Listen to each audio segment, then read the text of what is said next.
guys, and welcome back to another reading vlog. So this reading vlog is kind of exciting because it's technically beginning of hrcyed, or the hardest reading challenge you will ever do. Now I have signed up for this year's and I'm starting a little bit early. I started on June 15th, I think. Yeah, June 15th. Today is June 16th, but I did start yesterday. But this is mostly going to be a normal reading vlog. It's not going to be a team reading vlog. I'm just going to be reading, and these are some of the books that I need to kind of update you on. Let's do the ones that I'm currently reading. I'm currently reading Near to the Wild Heart by Clarice Lispector. This is a phenomenal book. I am amazed by how this woman writes, and this is my second Lispector, and I just want to go and binge all of her books because yeah, this makes me want to read all of her books, and I'm so excited. I have quite a few of them on my shelf already, so quite excited for this one. And I do want to finish this one today or tomorrow, I think. I feel like I should finish it soon because it's been a while since I picked it up and I don't like to go too long in between. But yeah, I don't know if I should probably find something for this to fit into a prompt. Like, I haven't filled in any prompts yet, so it will be quite easy to fill it in, I think. And then I am also reading The Bright Years by Sarah Damath. This is a generational story. We follow 4 generations of this one family, I think, and they go through it. Let's just say they go through it. They are not the luckiest bunch, as I say the least, and they also hurt each other a lot. But I'm on page 166 and I have 100 pages left, and as you can see, I don't know if you can see that, I have annotated quite a lot of this one. I am enjoying it. It's not a new favorite. I feel like if I'm going to give it a rating right now, it will be a 4-star. I guess it all depends on how this ends. But yeah, and I noticed that they mentioned A Tree Grows in Brooklyn in this one, and this could work for the bookception trope, which is just read a book, and if that book mentions another book, you read that book. So I could go on and read A Tree Grows in Brooklyn. And this is also the most recent book I bought. I know I bought this one and started reading it on the same day that I bought it. Mind-blowing. What a concept. I wish I could go back to that. I used to do that all the time. Now I don't. I want to start doing that a bit more. So it could work. It's a prompt for that as well, so it could work. And then we have a book that I started yesterday, but I finished this morning, and so I have read all of it, and that is 6 Scotch Roses by Carissa Broadbent. I would rather not talk about it, to be honest, but I did not enjoy this one. I think it's going to be a 2-star. And the only reason that I finished it was because I didn't like it when I began, but I was like, it's early, it will probably get better. Then I got far into it, and as you can see, it's quite short. It's only 180 pages, and when I was like, I'm not going to enjoy this, I was already too far in, so I was like, why not just finish it? So I did, and I could probably, I mean, this could work for the numeric titles. You have to have a number in the title, and this could work for that. 6 Scorched Roses. And yeah, I don't know, I don't think I'll be continuing with the series after reading this one. The first one was okay, I had a fun time. I had no feelings or no like drive whatsoever to pick up the next one, and after reading this one I was like, yeah, I'm done with this series, I think. So we're going to put that to rest. But yeah, so that's kind of what I'm currently reading. And I also went to the library yesterday and I picked out a few books that I thought I could show you. And then the last one is Black Sun by Rebecca Roanhorse. This is a fantasy, it's a queer fantasy, and I think it's is it African inspired? No, I don't think so. I think it's inspired by a specific mythology. I'm not too sure about it right now, but and I have started this one also. I should have mentioned that earlier, but I'm 55 pages in it. I'm okay, so loving it. That is the beginning of this vlog. I don't know what I'll do first. I probably will focus on these 2 first. I have 70 pages left for this one, and then 100 pages left of this one, so hopefully maybe I'll be able to finish them today. That might be a stretch. And then I'll probably start working on the library books, because I am moving in a week and a half and I need to give this back to the library before that. And I also really want to start reading Go Tell It on the Mountain by James Baldwin sometime in this vlog, but there's a lot. I can never decide what I want to read next, but we'll just get started to do some reading. I need to go to the store, I think, pick out some few things. I want to edit some things. I also need to do some job applications because I'm in that stage of my life now. It's stressful, but yeah, that is what we're going to do. I think I want to start off with Near to the Wild Heart because it takes a bit more brain power, so I feel like reading it in the day is the better option. But yeah, I guess we'll see. I'll see you later.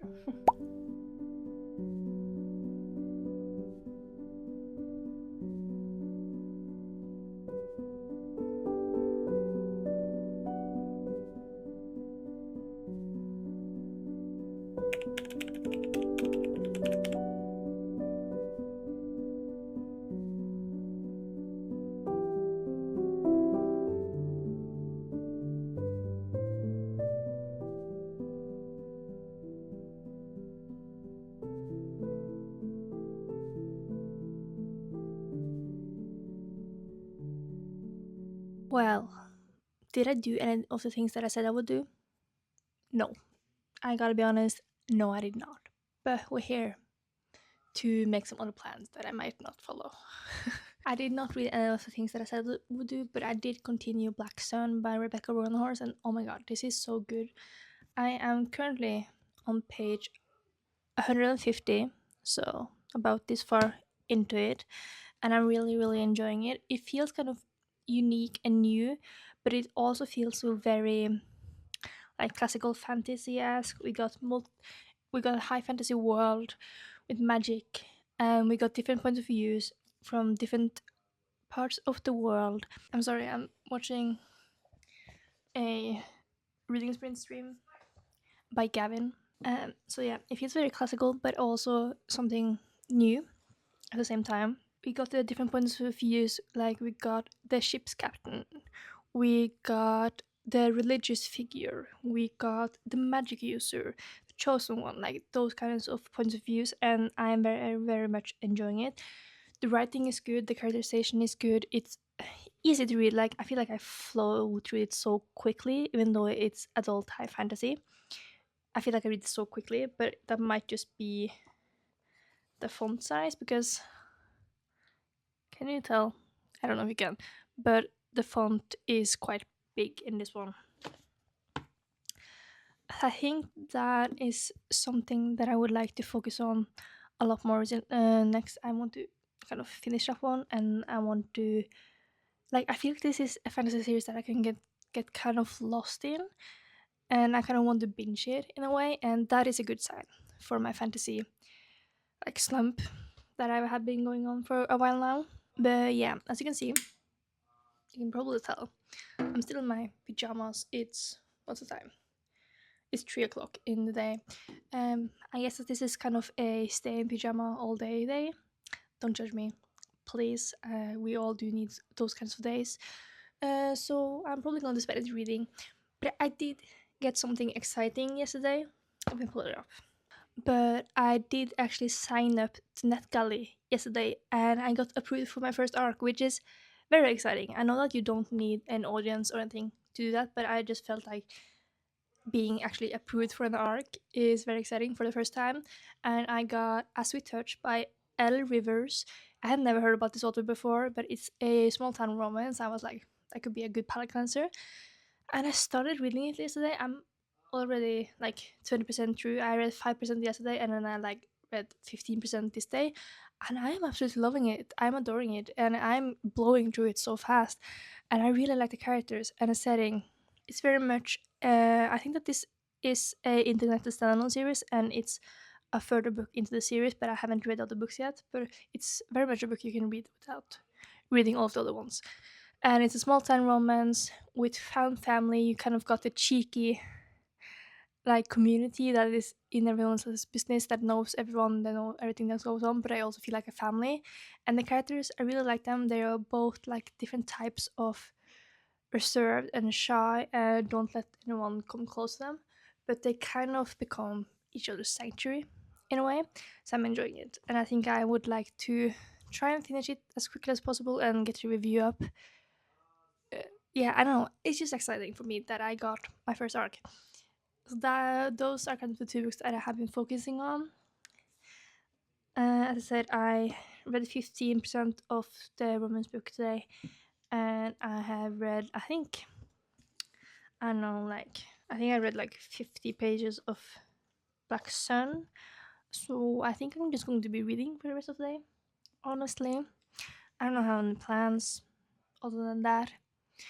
Maybe this time I could actually stick to what I say I will read, but I think I will do it this time because I'm very, very much engaged in both stories. Other than that, I still haven't made any progress in Near to the Wild Heart, but I would like to finish it in the next few days before I kind of forget the rest. But I'm just not in the mood for this right now. I'm not in the mood for any book that requires annotating for me. I know they don't require it, but I like to annotate these type of books. The same with the Bright Years, I kind of fell off, but so I switched to the audiobook of that one. I actually tried out quite a few audiobooks yesterday. I couldn't really find anyone I liked, so I went and picked up the audiobook of the Bright Years. And I think I'll probably read the last bit in the audiobook. Maybe I'll read like the last 30 pages physically, but get up to that point in the audiobook and then switch to the physical again to kind of finish it off. I don't know, it's a good book, but it's not really anything amazing in my opinion. I enjoyed it. I enjoyed the writing. I enjoyed the characters, but it was nothing that kind of drew me back into it. Nothing that made me want to keep on reading. I'm going to have to kind of get my thoughts out in that one. I just need to think about it a bit more. But yeah, that's the situation right now. I can see that I've been talking for like 7 minutes already, which is a long time. Other than that, these two have been on my mind lately, so I'll probably try and pick them up soon.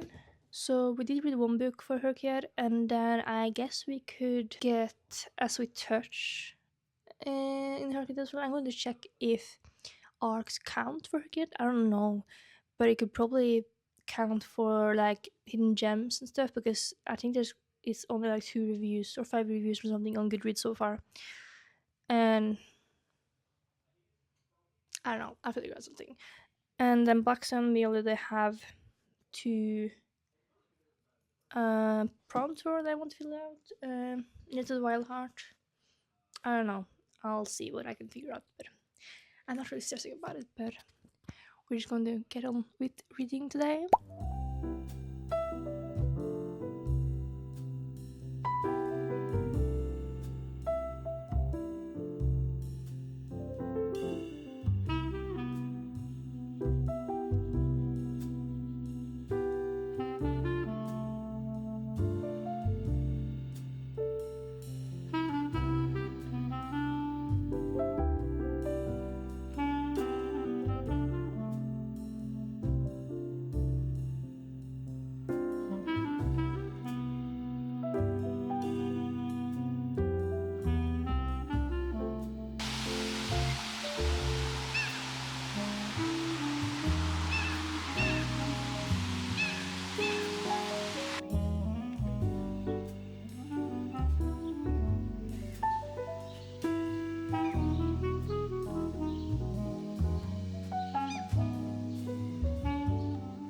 Okay, we're back.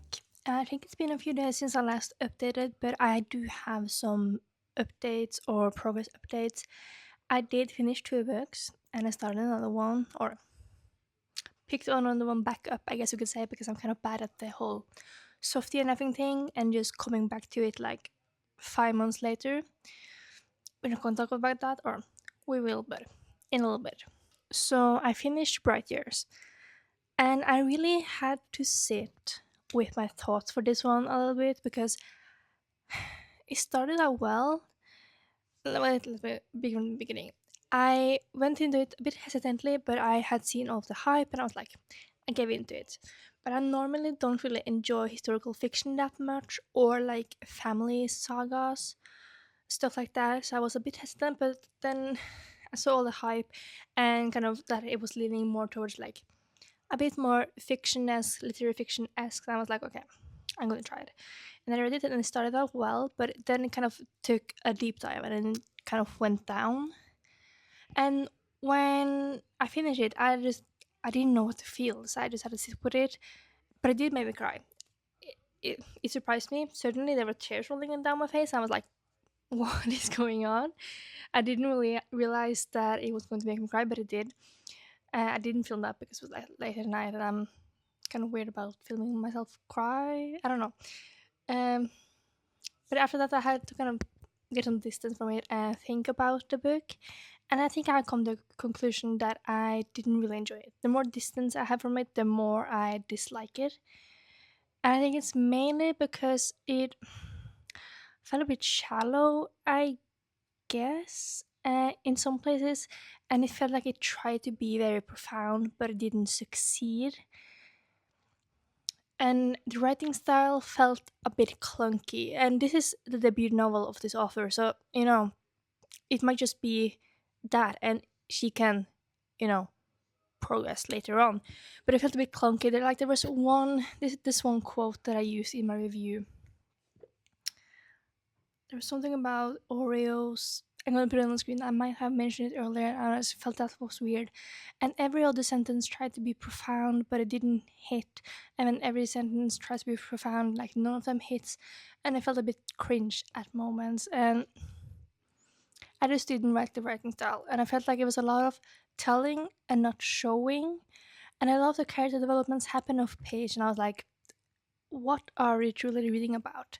And then when we get to the conflicts, like the big part, like the alcoholism and the domestic abuse and all of that, it felt like an eating disorder. It felt like it was kind of came out of nowhere. That like the build up was very very quickly, and then it was represented in a way that didn't sit well with me. It felt like it wasn't represented in a well done way or in a way that felt realistic, maybe. And it was kind of resolved in like a few sentences, and it felt like it was rushed or it was just there to be there to give this family more trauma. I didn't like how the whole thing was handled. And we also had three different points of views, and I only really enjoyed reading from one of them, so all in all, I ended up giving this book 2 stars, even though it made me cry. And I was kind of sitting there, should I give it more because I cried? But I think that the more I am away from the book, the more I'm like, no, 2 stars feels good. And the fact that one of the characters named their child Apricity should be illegal. What name is that? Yeah, I'm not going to talk too much about it, but you can read my review if you want. Other than that, I think I finished the arc I was reading, my first arc, As We Touch by Ellie Rivers. I ended up really enjoying it. I don't think I can say too much about it, but it's a small town romance, fourth in a series, interconnected standalones. You got the small town romance vibes. I really, really enjoyed the small town, and I really liked the romance, and it was sweet and cute and a good palate cleanser, so I ended up giving it 4 stars. So I think you should check out the series if you're intrigued. And then I started the audiobook, or continued the audiobook of This Inevitable Rune by Matt Dinneman. If you don't know, I love the Dungeon Call the Call series, but I think I burned myself out. So when I was reading book 7, I had to stop in the middle, and I kind of picked it back up now. I didn't start from the beginning. I just picked up from where I left off. I listened to some chapters on the audiobook, and then I switched to the the e-reader or ebook. So I think I have like 150 pages left. I don't know when I'll be able to finish it. I might switch on back to the audiobook because I need to do some packing and stuff. But yeah, I haven't really done any more reading other than that. I feel like that's a lot though. I would still like to finish these two before ending out the vlog. I think it will probably go quite quickly. I'll probably switch to the audiobook of Dungeon Call the Call then maybe try and finish this one today, and then I only have this one to focus on, which I don't think I have that much left of. Let's see. 180 pages, and it's quite easy to read, and the text is like big, so I might finish it tomorrow. Actually, that will be crazy if I do. I'm in a big reading mood, so I try to read as much as I can right now. But yeah, that is all the updates that I have. I feel kind of sad about the Bright Years because the reviews are so overwhelmingly positive, but I felt like it was just not for me, I guess. Let me know what you think. I feel like I am the only one that I have seen that has given this book a bad review, but I couldn't. I'm sorry. But I'm probably going to start packing now, so I might pick up the other book. I'm kind of bad at getting into audiobooks, honestly. But once I'm into them, I'm like, okay, I need to finish it now. I binge them. So I think I'm just going to force myself to listen to the audiobook of Carl 7. And then I can get the Carl 8 later this summer. I'm not going to do it immediately because I don't want to burn myself out again. But I'm very intrigued by the premise of the book 8 because it's kind of like a racing thing, like Formula 1 thing, I think. And I really love racing, so I think it might be up my alley more than book 7 was. So, going to do that.